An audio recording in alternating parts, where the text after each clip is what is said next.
अगर आप रंगदारी गाने के दीवाने हैं, अगर आप रंगदारी गाना सुनना पसंद करते हैं तो हो जाइए तैयार।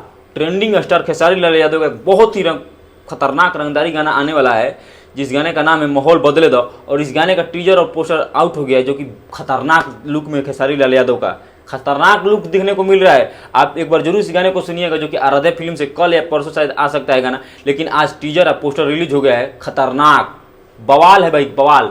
जिस गाने को लिखे अखिलेश कश्यप और इस गाने को म्यूजिक कंपोज किए हैं प्रियांशु सिंह। गजब, प्रियांशु सिंह इस गाने को कंपोज कर रहे हैं, जो कि खेसारी भैया अपने आवाज़ में गाएंगे इस गाने को, गर्दा मचा देंगे खेसारी लाल यादव। ये समझ गए हैं कि क्या माहौल चल रहा है अभी। गाने का गोलू गोल्ड का भी गाना आया था, जो कि माहौल बदले दो, जो कि उनका गाना को कोई कॉपीराइट मार दिया तो उसका गाना बंद हो गया है।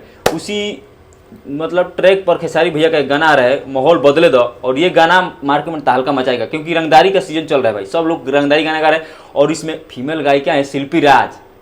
गर्दा मचा देंगे शिल्पी राज। शिल्पी राज की आवाज़ में कोई भी गाना भाई जचता है। क्या आपको पसंद नहीं है शिल्पी राज की आवाज़? एक जरूर कमेंट में बताइएगा।